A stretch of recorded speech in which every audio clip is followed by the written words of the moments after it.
एक पिता ने किसी और की बेटी को बचाने के लिए शैतान को अपने अंदर कैद कर लिया, लेकिन उसी शैतान ने बदले में उससे उसकी सबसे प्यारी चीज छीन ली।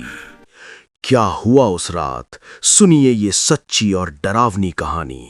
विनय एक शनिदेव के पुजारी थे जो पिछले 15 सालों से कर्म, दंड और न्याय के देवता की पूजा करते थे। उनकी गहन साधना और तपस्या ने उन्हें तंत्र विद्या में भी निपुण बना दिया था। तंत्र की ये शक्ति उन्होंने जन्म से प्राप्त नहीं की थी, बल्कि वर्षों के कठोर त्याग और अभ्यास से हासिल की थी। कुछ साल पहले विनय के साथ एक भयानक घटना घटी थी। एक सुबह मंदिर में पूजा पाठ करने के बाद वो अपने खेतों में चले गए। दिन भर काम करने के बाद शाम को वो वापस लौटे ताकि मंदिर की पूजा के लिए तैयार हो सकें। जब वो नहा धोकर तैयार हो रहे थे, तभी एक लड़का उनके घर के दरवाजे पर हाँफता हुआ आया। उसकी हालत देखकर विनय समझ गए कि कुछ बुरा होने वाला है। विनय ने उसे शांति से बैठने को कहा। उनके छोटे बेटे अमन ने उसे पानी और गुड़ दिया। विनय का बड़ा बेटा आर्यन भी मंदिर जाने की तैयारी कर रहा था। विनय ने लड़के से पूछा कि क्या हुआ। उसने बताया कि उसकी बड़ी बहन श्रेया बहुत बीमार है और उसके घर वालों ने सारी उम्मीदें छोड़ दी हैं। वो श्रेया को बचाने की आखिरी उम्मीद लेकर विनय के पास आया था।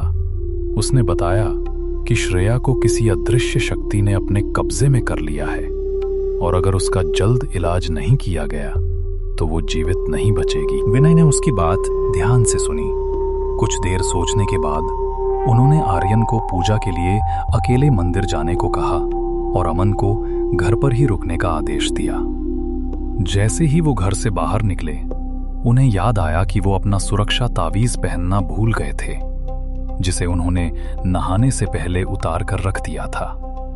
ये तावीज वर्षों की तपस्या से उन्होंने खुद को और अपने परिवार को बुरी शक्तियों से बचाने के लिए बनाया था। वो तुरंत वापस घर के अंदर गए, लेकिन तावीज उन्हें कहीं नहीं मिला। तभी अमन ने उसे पूजा घर से लाकर दे दिया। तावीज पहनकर विनय उस लड़के के साथ निकल पड़े। शाम के करीब 5 बजे थे। लगभग 1 घंटे पैदल चलने के बाद वे रुद्रपुर गांव की सीमा पर पहुंचे। वहां एक काली बिल्ली ने उनका रास्ता काट दिया। विनय इन बातों पर ज्यादा यकीन नहीं करते थे, लेकिन बिल्ली का व्यवहार अजीब था। वो उन्हें घूर रही थी, जैसे कोई चेतावनी दे रही हो। विनय समझ गए कि ये कोई साधारण बिल्ली नहीं, बल्कि एक अपशकुन का संकेत है। वे दोनों कुछ कदम पीछे हटे और जब मुड़कर देखा तो बिल्ली गायब हो चुकी थी। विनय ने भगवान का स्मरण किया और वे आगे बढ़ गए। वे श्रेया के घर पहुंचे, जो एक छोटा सा घर था। सबसे आखिरी कमरे में श्रेया को रस्सी से बांध कर रखा गया था। उसके माता पिता, भाई और मामा भी वहीं मौजूद थे। विनय ने पहले श्रेया की जांच करना उचित समझा। उन्होंने धीरे से कमरे का दरवाजा खोला। अंदर अंधेरा था, बस एक हल्की पीली रोशनी थी। श्रेया को एक खाट पर बांधा गया था। उसकी उम्र 13-14 साल की लग रही थी। उसकी मां भगवान शिव का जाप कर रही थी। श्रेया के हाथ पैर कसकर बंधे थे और उन पर काले दाग थे। उसके होठ सूखे थे और नाखून काले पड़ चुके थे। उसकी सांसें बड़ी मुश्किल से चल रही थीं। विनय ने घर वालों से कहा, मुझे लगता है कि इसे मुझसे ज्यादा किसी डॉक्टर की जरूरत है। श्रेया के पिता ने बताया कि वे डॉक्टरों को दिखा चुके हैं, लेकिन कोई फायदा नहीं हुआ। उन्होंने उसे बड़े अस्पताल ले जाने की कोशिश की, लेकिन गांव की सीमा पर पहुंचते ही उसकी तबीयत अचानक खराब हो गई। उसने खून की उल्टियां की और गाड़ी से कूद गई। फिर अजीब तरह से हंसने लगी। तभी उन्हें यकीन हो गया कि ये कोई बीमारी नहीं है। विनय ने आंखें बंद कर कुछ सोचा और कहा, यह कोई जादू टोना है। इसकी हालत बहुत गंभीर है। मैं कह नहीं सकता कि इसे बचा पाऊंगा या नहीं। अब सब कुछ ईश्वर के हाथ में है। वो श्रेया के पास गए और उसके हाथ को छुआ। स्पर्श करते ही श्रेया ने अपनी गर्दन उनकी तरफ घुमाई। उसकी आंखें बंद थीं, फिर भी ऐसा लगा जैसे वो उन्हें देख रही है। श्रेया का हाथ छूने पर एकदम ठंडा लगा, लेकिन अचानक वो बहुत गर्म होने लगा। विनय को ऐसा महसूस हुआ जैसे उनकी त्वचा के नीचे कीड़े रेंग रहे हों। जिस जगह उन्होंने छुआ था वो हिस्सा काला पड़ गया। वो समझ गए कि जो शक्ति श्रेया के अंदर है वो बहुत शक्तिशाली है। उन्होंने श्रेया के पिता को बाहर बुलाया और पूछा कि ये सब कब शुरू हुआ। पिता ने बताया कि श्रेया एक सुनसान जगह पर बेहोश मिली थी और उसके बाद से ही उसकी तबीयत बिगड़ती चली गई। जब विनय ने उस जगह के बारे में पूछा तो श्रेया के भाई ने बताया कि वो वही जगह थी जहां बिल्ली ने उनका रास्ता काटा था। विनय का शक यकीन में बदल गया। उन्होंने ये भी पूछा कि डॉक्टर ने क्या कहा था। श्रेया के पिता ने बताया कि डॉक्टर ने इसे बढ़ती उम्र की समस्या बताया था, लेकिन धीरे धीरे श्रेया शांत और बेचैन रहने लगी।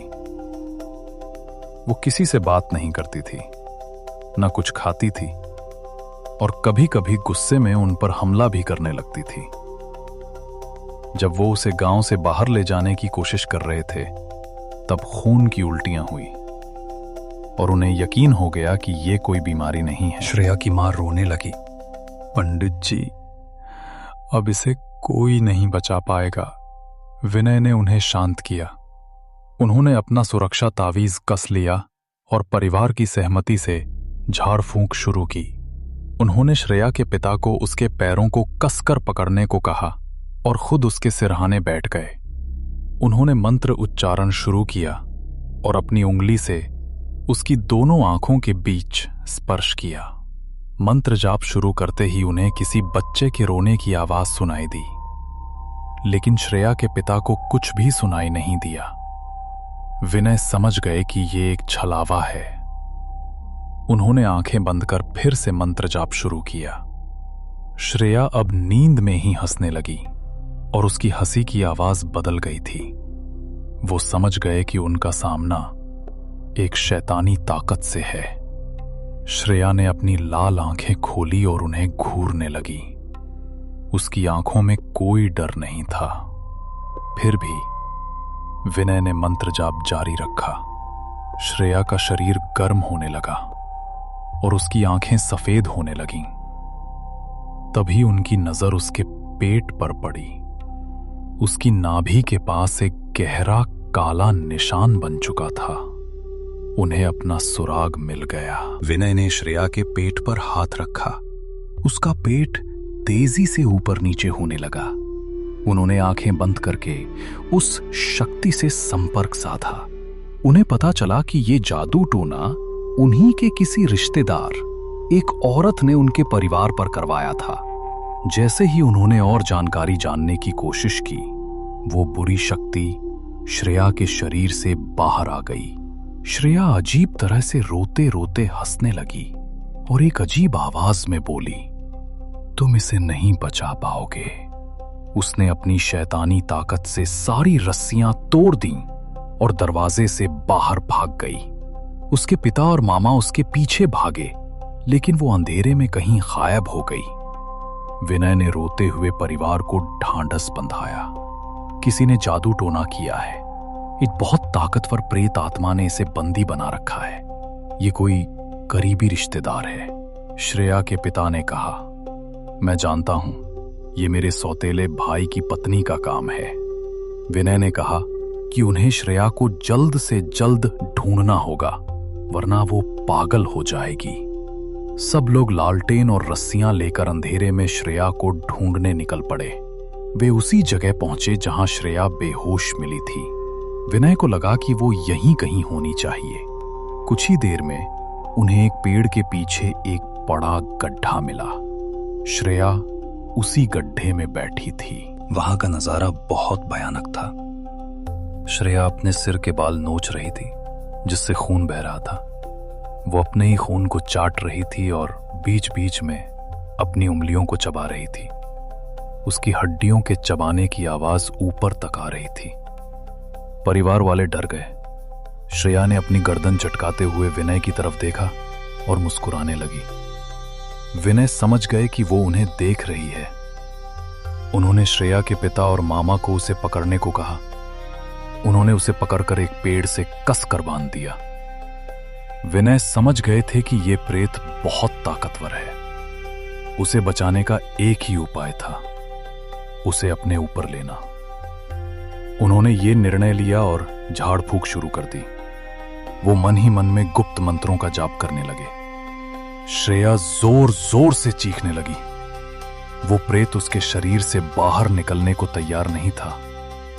विनय जानते थे कि ऐसी आत्माओं को भेजा ही इसलिए जाता है कि वे हार ना माने और जाते जाते किसी को हानि पहुंचाएं। इन्हें शरीर से बाहर निकालना बहुत मुश्किल होता है। इनसे छुटकारा पाने का एकमात्र उपाय था बदले में अपना कुछ देना।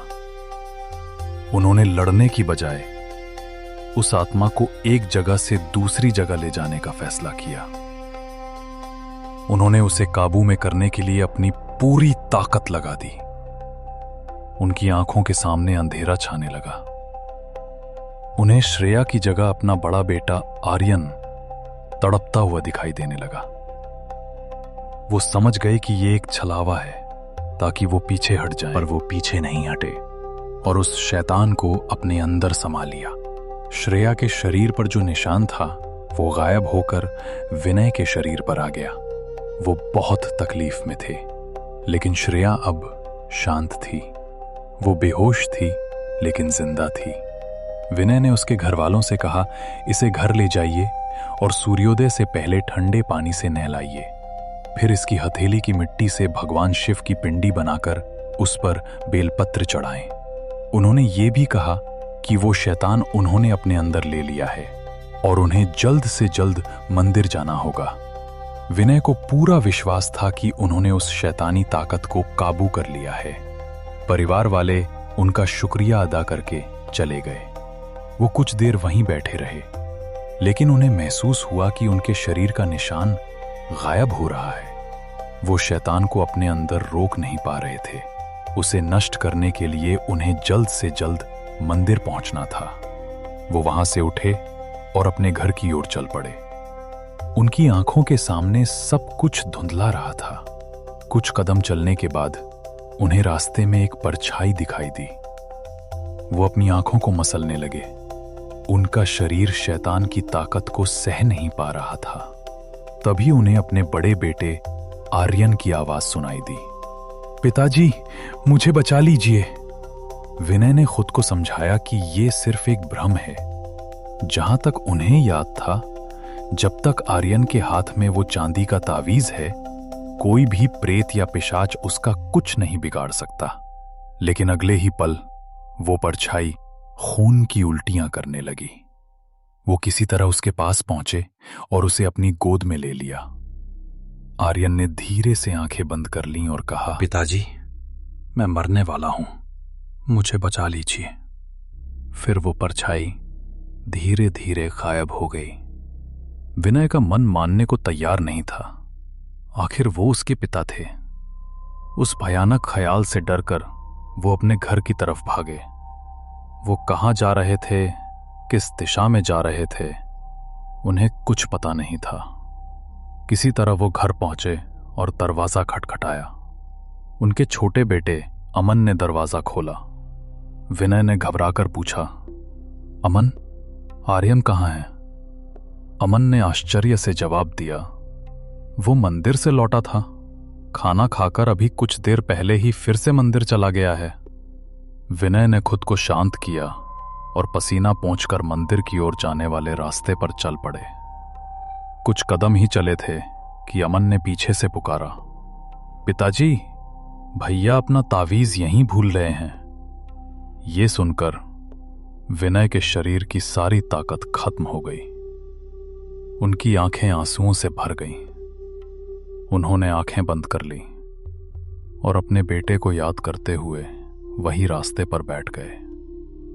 वो समझ गए थे कि उन्होंने जो कुछ भी रास्ते में महसूस किया था वो सच हो चुका था। वो जानते थे कि ये शैतान किसी को लिए बिना नहीं जाएगा। वो आर्यन को ढूंढते हुए मंदिर के रास्ते पर एक गड्ढे में पहुंचे। वहां आर्यन की लाश मिली। उसके पेट पर नाभि के पास ठीक वैसा ही निशान था जैसा श्रेया के शरीर पर था। वो उसे अपनी गोद में उठाकर फूट फूट कर रोने लगे।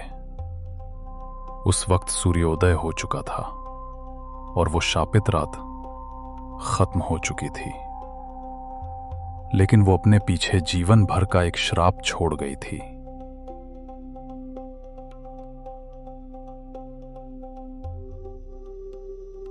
अगर आपको ऐसी ही सच्ची और डरावनी कहानियां सुनना पसंद है तो वीडियो को लाइक करें, चैनल को सब्सक्राइब करें और कमेंट में लिखें हर हर महादेव।